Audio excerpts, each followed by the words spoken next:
no good. Rebounded by Anthony. 2 seconds left. Anthony for the win. Got it. Rolls it. Cole Anthony gives the Magic a victory. Close Up Magic.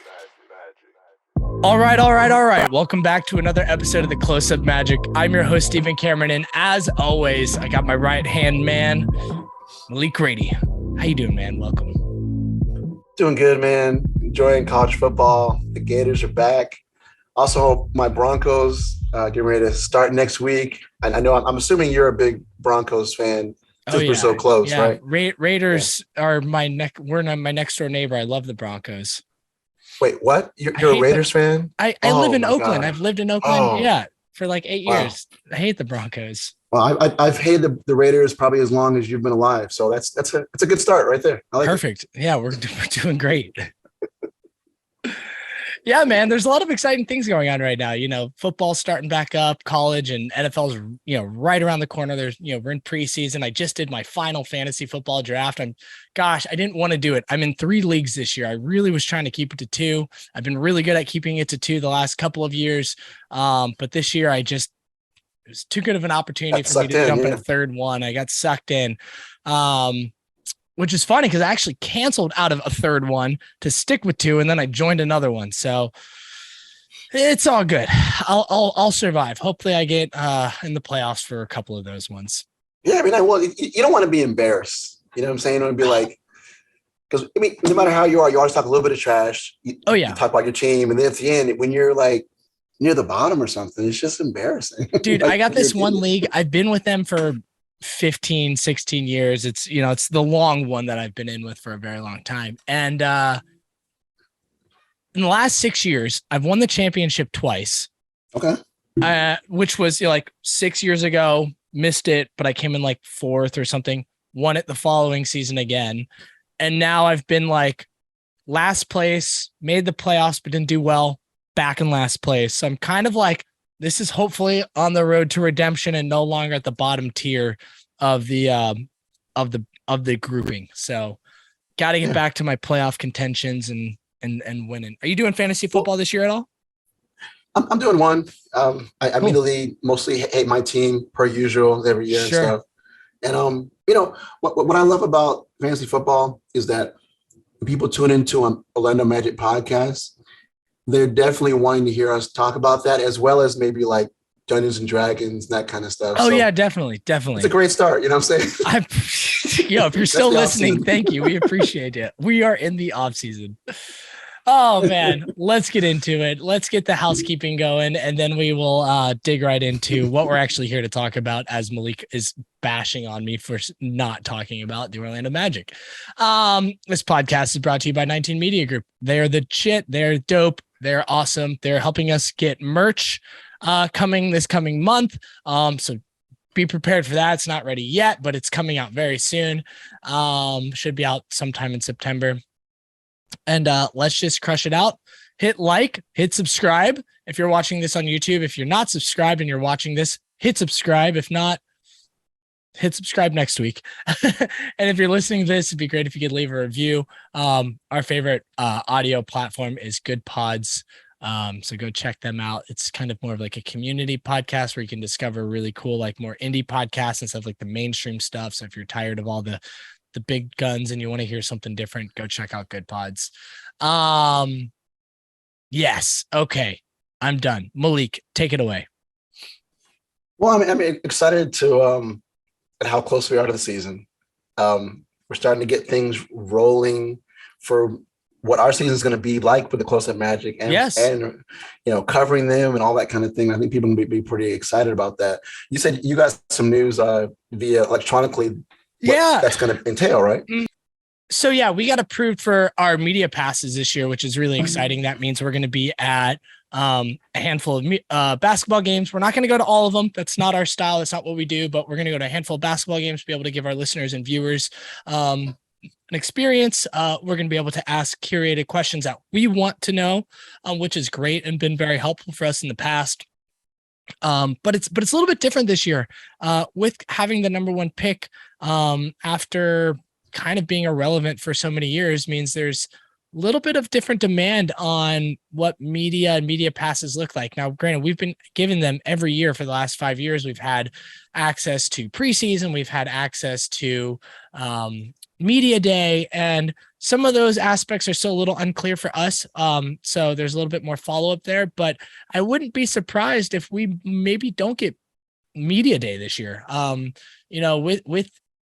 With like what we've seen in past years, even in years when we got approved and we were like looking to be a playoff team again, it's a little bit harder. There's more people that show up. You get national people that want to be there. You get even more local television and news studios that want to be there that might not have been there 4 or 5 years ago when we were a horrible team, or even last year when we were looking to like we were going to have the worst record in the league, with, how much of a rebuilding team we were going to be. So, well, and they also have, adding in the opening of the new complex. Yes. There's a lot of just interested eyes wanting to see the new building and see how things are going. So there's going to be a more of an influx just because of that. People want to report on just from the aspect of Orlando, the city of Orlando and their expansion, because this has been talked about for a long time, and that kind of area's expansion and all. So it's a very exciting time. There might be a little bit of squeeze. There might be a little, rubbing shoulders with a lot of people and stuff. But our coverage hasn't been necessarily dependent on, the everyday media access. We love it, but really we want to give, and what people want is our perspective as Magic fans who live and die, with the team, and bring up like a different kind of a positive aspect of looking at the way players play and the way the team affects us and stuff. And we're going to do that with whatever access we have, and bring the stuff that people have kind of come to expect, I think. What the great thing is, we got access, and we've had access for the last 4 years, and this email of approval it's not a shock anymore, but it's still always exciting when I get it, right? I expect to get approval at this point because I have a good relationship with the PR team and whatnot, but it's still appreciated and really exciting whenever we do get it. And this year, like I said, it's a little bit different. Like, we can definitely go. There's not a ton of limitations, but like, they're not going to approve us every game. Like, in years past where we had a little less limitations, which is exciting.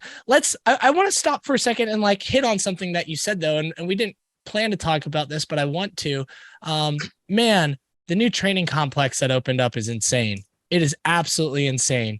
I mean, they have a altitude training center, the first one ever in the NBA. Like, people like altitude training center. Utah Jazz and Denver Nuggets, like, yo, we're going to be ready for you because our boys are going to be hanging out in the altitude chamber, like getting ready for elevation. That's crazy. And I don't know if many of you, like, if any of you listeners in Florida haven't been in altitude, like, it's a real thing. Like, you will get altitude. It can mess with your head. It can mess with your body physically, your digestive system. Like, it's crazy. So the fact that they have this training center is amazing for them to be able to get that. They got a lap pool. We've seen all the photos and some videos now. What was the most exciting thing for you with this training center? Well, I think I like some of the small touches. I like that they have kind of like a digital front to the refrigerator that's going to show like little pictures of the team as it goes throughout the day to kind of make it a little more personal.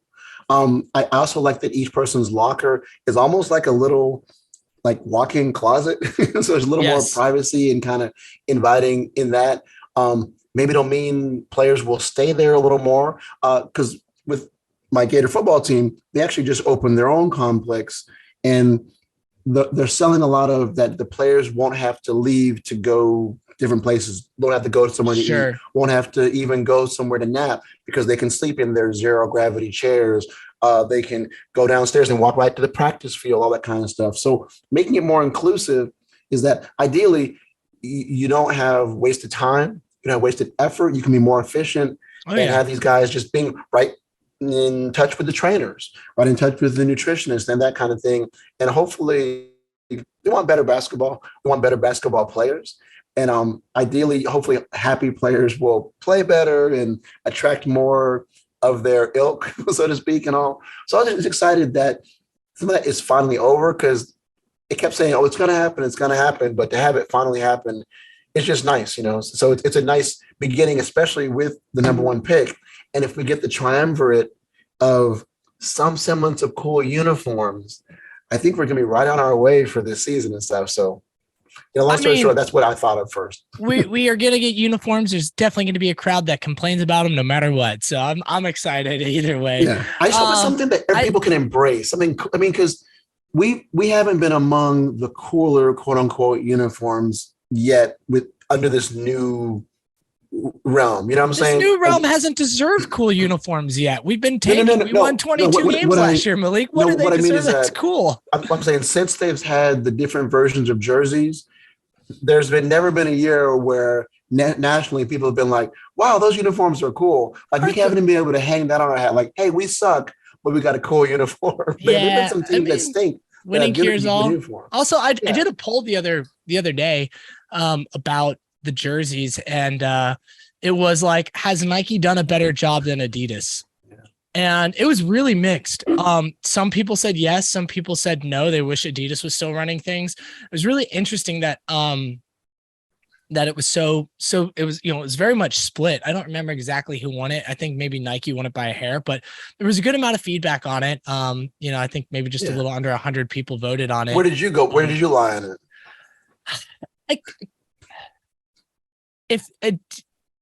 You're in the middle too. I'm a little bit in the middle. I think Nike's. But see, I'm not a jersey head, man. I'm not sitting there and complaining. Like, I think I think the orange theme we've done has been cool. Is it time to move on from it? Yes, but I've been fine that we've done it the last couple of years. Are there things I wish they would have tweaked about it? Sure. But at the end of the day, I'm not going to go out and buy any of these jerseys. It's just what they play on the court. I think most jerseys are fine, I liked our jerseys. I loved the Magic Space jerseys personally. I wish we would have run those a couple more years to different degrees of them. I wish they did more and leaned into the space even more. Yeah, the first year they're not ambitious enough for me. The first year we did it was awesome. The second year was a little bit too tamed down. But the first year with the space everywhere was fantastic. But I liked most of the orange themed ones. I think all those were pretty cool to an extent. Our earned jersey was pretty cool, big, bold, and like almost a solid blue with bold. I think I don't know. I'm not a jersey guy. I don't really care. As long as it's not atrocious, I'm pretty fine with it. I think like Adidas really kind of take a step down because they made the t-shirt sleeves. And I know like a lot of the old men that watch basketball, but also love jerseys. Like they don't want to wear tank tops. They want to wear like something with sleeves on it. So they really appreciated the jerseys with sleeves, where I'm like, I would never wear a jersey with sleeves. I think those were horrendous and like the worst things ever. Didn't help that ours were gray, but it's like no one balls in it. Like, I don't know, like I don't like vision basketball players with jerseys with sleeves. It's already weird enough that, they're wearing these compression sleeves, like underneath their shorts, and it almost looks like they're wearing like pants.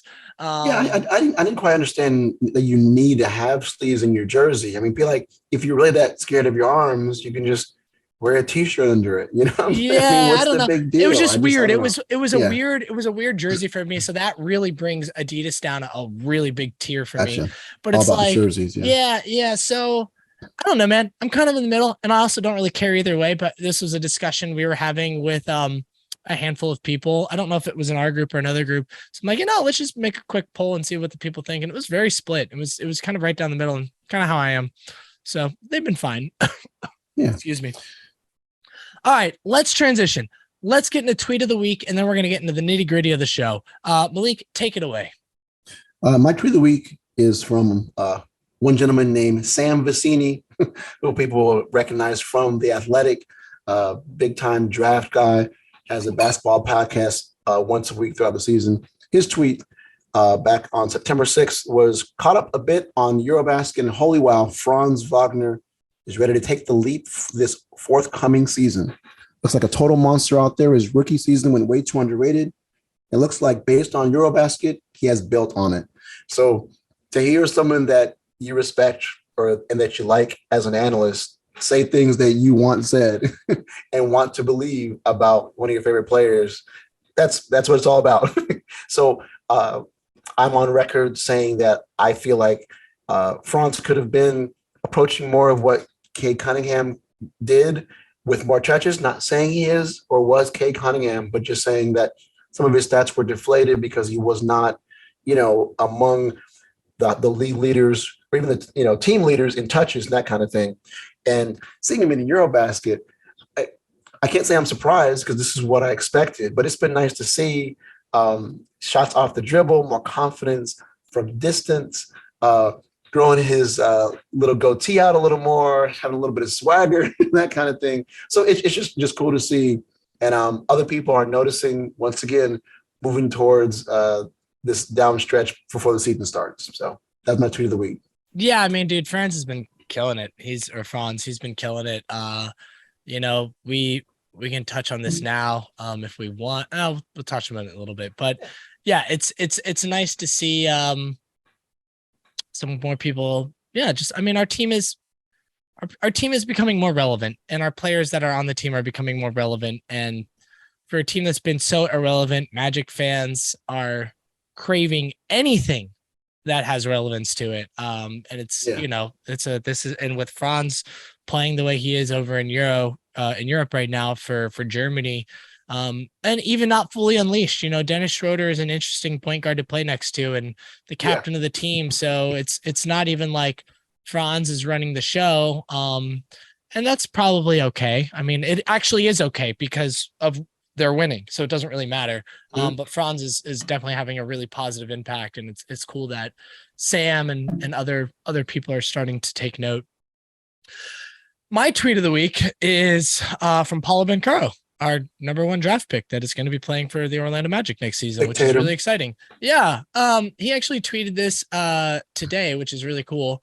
And it says, I really grew up watching T. Ross and Markel at UW going crazy in the heck ed.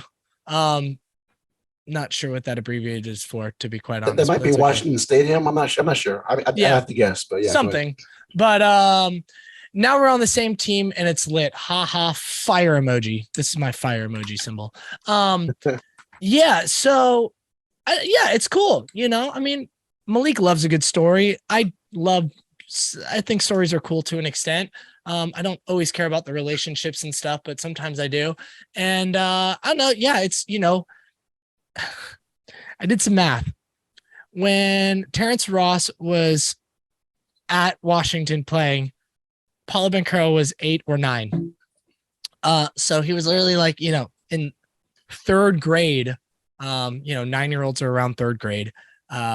He was in 2nd or 3rd grade watching, his parents taking him to a college game or watching it on TV, watching Terrence Ross play, probably watching highlights a little bit more. And as he gets into high school, watching, NBA players that have come through, he was closer to about 14, 15 when Markelle Fultz was over there. Markelle Fultz was over there 6 years ago. So he's about 14 at that point. So, yeah, it's just cool. And now he's literally on the same team with people that he watched in some form of fashion and maybe looked up to an extent, which is really cool. Formative years, Yeah. By the way, I looked it up. The Heck Ed is the Heck Edmondson Pavilion. That's an indoor arena on the campus of University of Washington in Seattle. So that is very much that place. So whether it be during games or practices or what have you, as some, when you're a kind of a young player coming up, sometimes you get a little access to those type of things. So maybe he was that player. I've heard his name mentioned from some of the Seattle greats for over the years and stuff. So maybe he was watching those guys. Maybe he was getting the pulling off their sweaty wristband and tossing it to the kid on the side with the curly hair. I don't know, but he seems to have some nostalgia for it. I don't know how much of it, like you said, is based just on YouTube or, reading up on stuff. I mean, but yeah, I'm not saying it's possible. We don't know, but he definitely seems nostalgic about it now. I don't even think he was trying to say too much. It's like he grew up watching them. Watching them could be anything. It could be, Exactly. whatever. It's just cool that there's connections on this team, right? Like We And all I hadn't even thought of that. about the You know me, Duke I'm always thinking connection about with things. Wendell Carter and Duke. It's like there's Exactly. there's All the Michigan stuff. all Yeah. the Michigan stuff. It's cool. There's the basketball world is a big world, but it's also really small, just like this entire world is. So I don't know. That's my tweet of the week. Yeah, I like it, man. Yeah. All right, man. So this is gonna be, this is kind of a shorter episode where we're just jamming through some stuff. But I'm gonna let you take this one away with the Gary Harris update. Well, looks like Gary Harris, it was confirmed that he had like the meniscus, I guess, trim rather than the full meniscus repair, which isn't necessarily bad news. Meniscus trim for a player of his age, the understanding is that you can return within like 6 to 8 weeks. You kind of maybe back on the floor in 4 to 6 weeks. So in that range is when you can maybe get back on the court playing again. So this is the Magic when we look at things conservatively, and you kind of assume it's going to be closer to that 8-week range. And looking at when things we're talking about, it was September 2nd, so like kind of earlier last week. If you're looking at specifically 6 weeks, we'd be looking at October 13th, and the Magic's opener is October 19th. If we're looking at 8 weeks, that's looking at October 27th, and the Magic actually play Charlotte on Friday the 28th, coming back from being on the road a little bit and stuff. So that's the kind of time that if there aren't any setbacks, if there aren't any more weirdness of injury, for Gary Harris to be being back on the court. Now, of course, things could get magic-y, so to speak, where we're not seeing him till November or December. But again, just like not assuming craziness, not assuming coming back soon, but just on a normal level, on the longer side of things, we're looking at, mid to late October to start hoping for some news and that stuff. And that's kind of good news, especially when we first heard about Gary Harris getting here. It was like, oh no, is this happening again? Have we lost something? But, coming back early in the season, maybe it gives opportunity for guys like Cole Anthony and Jalen Suggs to give the opportunity to kind of, fight for that starting job next to Markelle, that kind of thing. So, that was my thoughts on it. What were your thoughts on it? I mean, I'm not a doctor. I don't have thoughts. I hope he has a good recovery and he comes back on a reasonable timeline. I guess my main thought is like, how refreshing would it be if we got an update around media day in a few weeks and the update had a rough timeline on it. And in the timeline was actually, they're not going to give us a timeline, but how refreshing would it be if we had a timeline given to us and that it actually happened?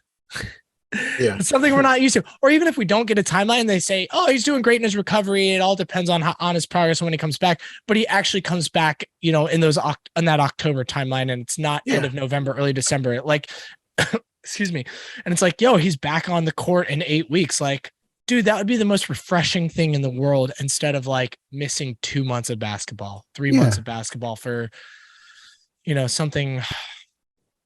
I'm not going to say it's small. Well, and I think some of that is possible. Still. I think if you're looking at 4 weeks, we're looking like maybe a week or so in a training camp.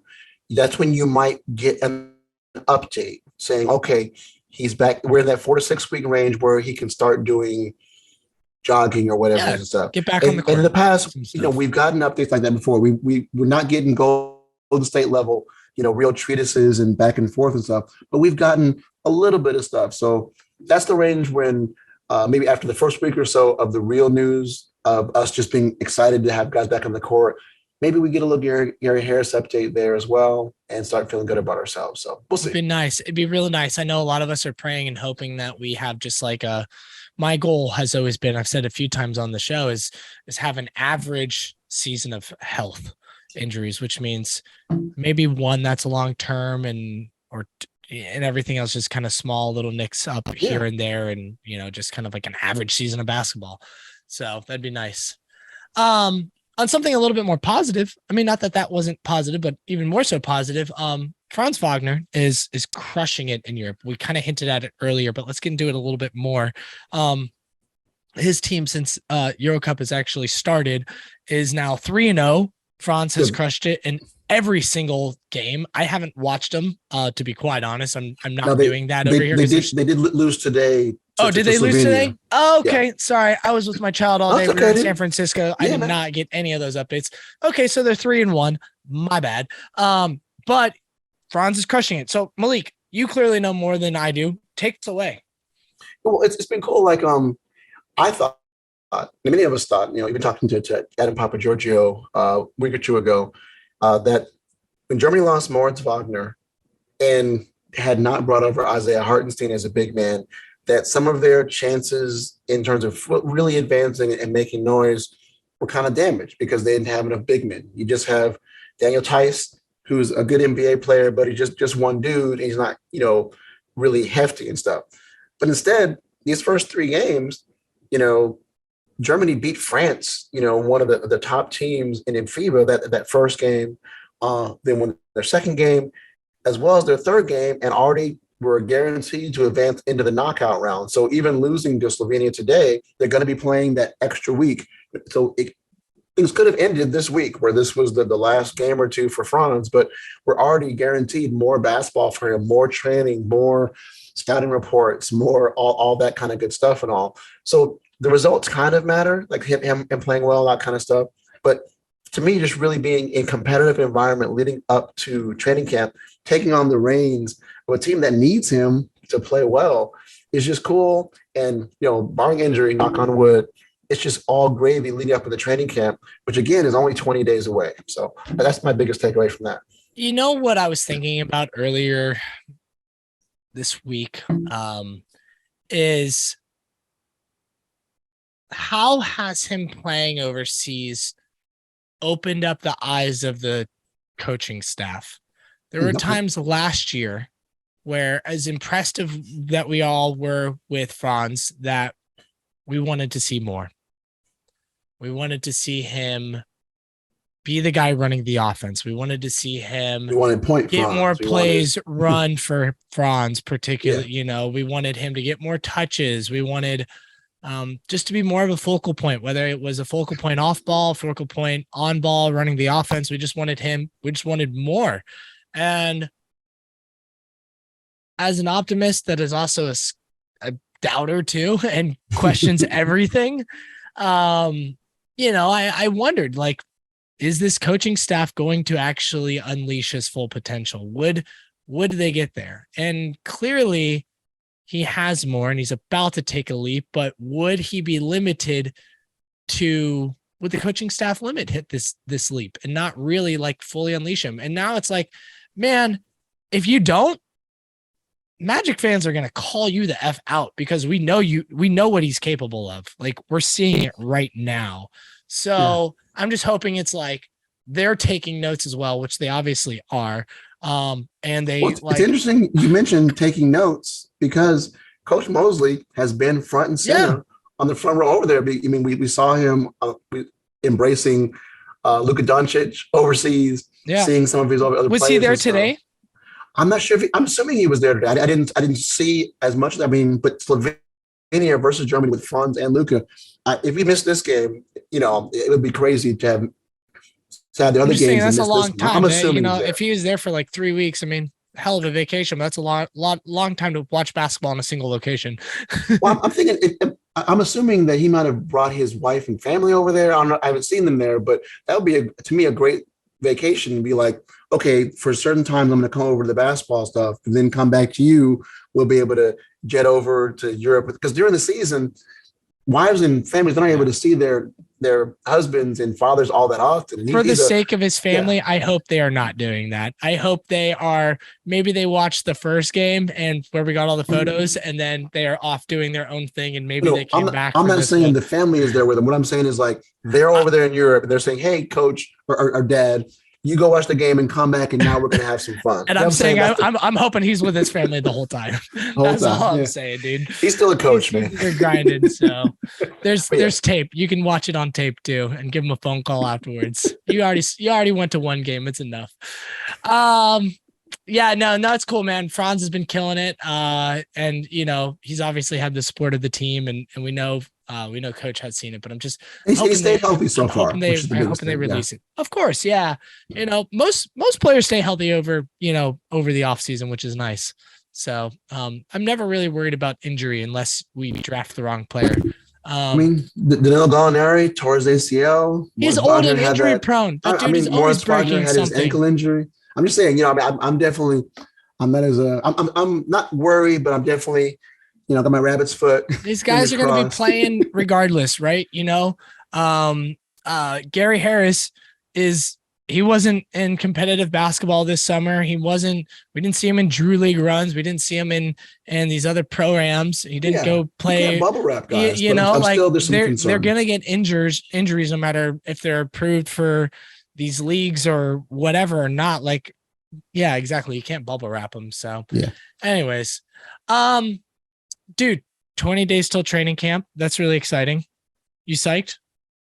I'm really psyched. It feels like it's coming so fast. Like, I still think back when we were like, we have so much time until the season starts. And now it's basically like, especially with football here, I don't know if way your circadian rhythms go, but game week, in an SEC town is just nonstop. The news and the depth charts and the football and that kind of stuff. So these weeks are taking care of themselves. Things at work are ramping up where I'm getting a bunch more studies with my clinical trials. So it's like these days are taking up themselves. My kids are in all kind of things. So I'm going to blink and the season will be here, which is exhilarating, but also like, I also feel like, oh man, did I leave my homework? Shouldn't I have, is there a test today and I'm naked in front of class?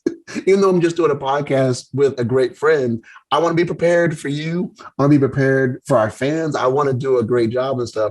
And we will, but it's just that there's that aspect of like, do I need more time? Do I need to get do I need to get synergy? Do I need to look at some stats? That kind of stuff. So it's exciting. It's kind of scary. You don't, because you're the world's fastest Googler. You're good. You're good. Gotcha. Well, I got Twitter fingers. I'm okay. That's true. Yeah, you'll be all right. Man, with having the number one pick, we were kind of hinting at this earlier when we were talking about our media passes. Comes a new wave, man. The bandwagon, right? There's a lot of different opinions on bandwagon fans. We love them. You and I are like, we're on the same team for once. Not for once, we're on many times, but for this, we are on the same team where there's nothing wrong, in my opinion, with bandwagon fans. Bring them on. I love it. Why do you love bandwagon fans? Well, and hold on, let's back off for a second. Mm-hmm. When do you expect the Magic to have bandwagon fans? I think we're having some already. I think we were talking about before, the kind of weird aesthetic and fashion sense of Paolo and his kind of there's a certain charisma and thing that he draws to people. Like even at the draft, he's wearing this bright purple suit with all these kind of shiny rings on him and stuff. Even my wife, who's not super into basketball, she's, oh yeah, wasn't that the kid had the purple suit and had the shiny stuff on him? And then to hear the backstory of that, it was because his parents met at UW and it was their wedding rings on the suit, where he has this combination where you're like, oh, that guy looks like a goofball. But then you hear some heartfelt reasons why he's doing X, Y, and Z. So I think people are already drawn to him as a player, as a person. I think there's already people having more eyes on the Magic than we had before. I mean, being part of these summer pro-ams, all those kind of things, that kind of stuff. So I think the bandwagoners are already here. The Franz Wagner bandwagoners, the Markel Fultz stands, there's still some, that kind of keep up with things. Cole Anthony being a kind of New Yorker and all that kind of stuff. So I guess I think they're already here a little bit. But right this year, I think we might be a little bit of those early adopters, the people that want to get the first iPhone. And those are the people that I'm welcoming, because in a year or two, everyone's going to be jumping on because we're going to be winning games and all that kind of stuff. But this is the year where if you watch the Magic, you're going to have a show put on and see something building. The wins won't always be there. But if the people that do jump on this year are going to have a good time, in my opinion.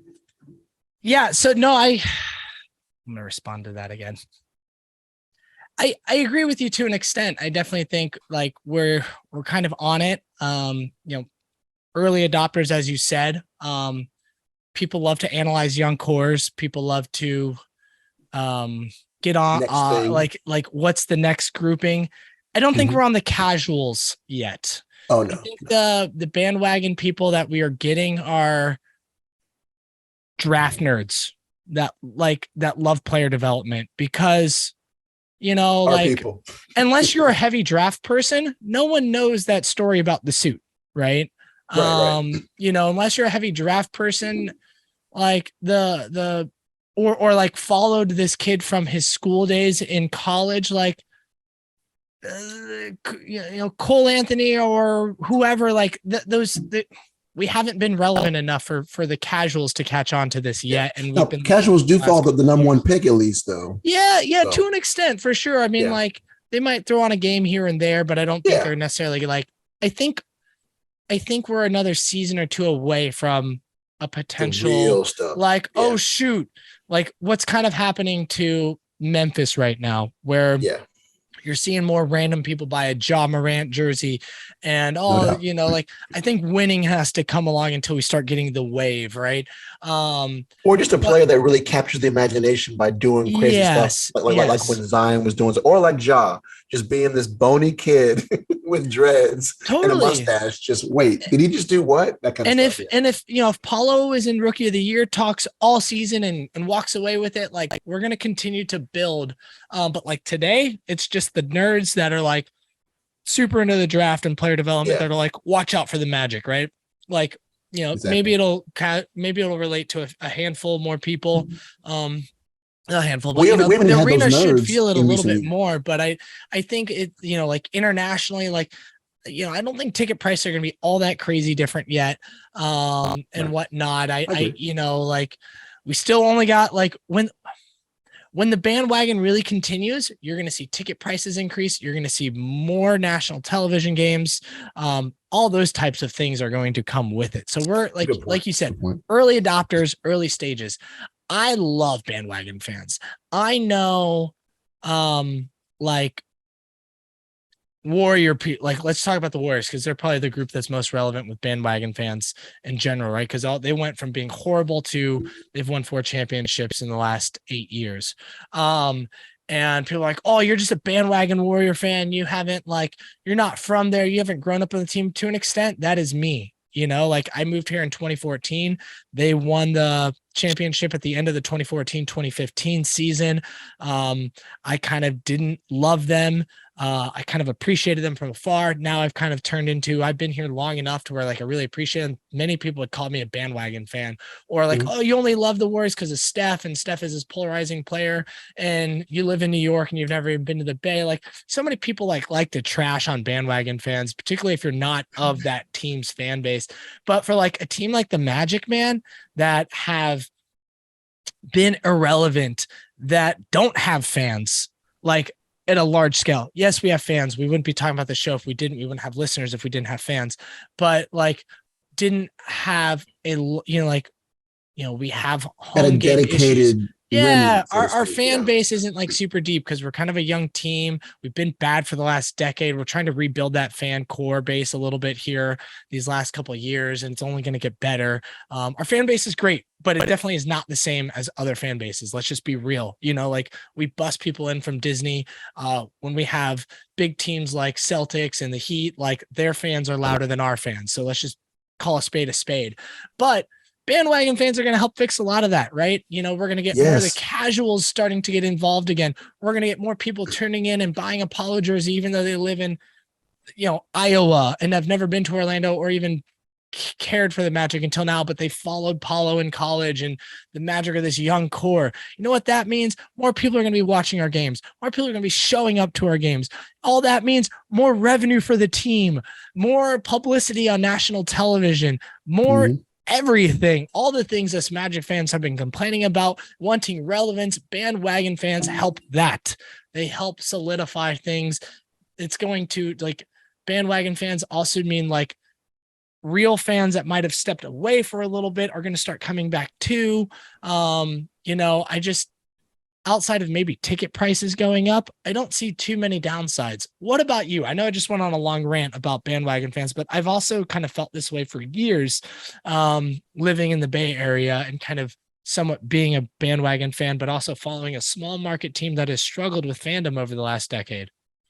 Well, the other thing is that when you have bandwagon people, or if you have people that are coming back into it, or people that maybe are only going to be interested as things become more relevant and you're winning again, we can be that bridge for them, frankly. And that I've had that happen over these last year or two, that people are like, wait, aren't you guys really not doing well? And I'm like, well, actually, we got this guy, we got that guy. And they're like, oh, really? That's cool. I didn't realize that. And you can be that kind of conduit and that kind of, not necessarily parting the Red Sea. I'm not really taking people to the promised land, but I'm taking them, to the next park over, giving them a good time. And you can also educate them on the history of the team a little bit more, right? And that's fun. We've been keeping the flame going. We've been having the torch, and there've been times it's wanted to go out, but there are quite a few Magic fans who have kept that flame going from when we were more relevant back to when we used to be above the heat. People don't remember that, but to kind of bring those times back to be now when we are on those levels again, when we can look the Atlantas, the Miamis, the other teams in the eye, that we can say, hey, this isn't something totally new. This is something that where we've been at, and there's a through line throughout that time. So those are the things that I like, being able to kind of give people that perspective. And again, I love bringing in, people's friends, people's mamas, the wives, the kids, and that kind of stuff. It's just bringing that family even bigger. I want to encourage every Magic fan out there that has an opportunity to embrace a potential bandwagon fan to this team. Do it. I got a lot of love from Warriors fans, locals, and I didn't live in a transient part of Oakland. I lived in Oakland, right? And so the people that I was surrounded with a lot of the time, they were people that lived there for, grew up here generations and generations. So right, big time Warriors fans from back in the day, yeah, man. So it's embrace the new people, because it just makes everything better for the new person. Now I've been here and been embraced by this community, and been following the team for 8+ years now, and have friends in the organization, met and gone golfing with players and stuff like that. Not to brag, but this is the team I'm going to follow for the rest of my life to an extent. Magic are still my main team, but I'm always going to keep an eye and kind of appreciate from afar the Warriors, particularly this current season of Warrior. Yeah. And some people like to be gatekeepers for some reason. There's no reason, which is fine if you want to be, but I that's never been my vibe. When I started getting more involved with Magic Twitter, I was always trying to find a way to connect and reach out and find a way to, find people that shared the passion that I had. And that's what I found in you and some other people. And that's why we're doing this today. And to be able to bring more people on that as we win, because some people can't take it when the team is losing and they're in the doldrums. So now that they're winning, they can have a place where they can actually enjoy them. Some people are like, I'm sorry, but I only want to be around you guys when you're doing well. I don't want to be around you when you're depressed. Some people are like, hey, listen, I'm the friend you call when things are going good. Things are going bad, call your therapist.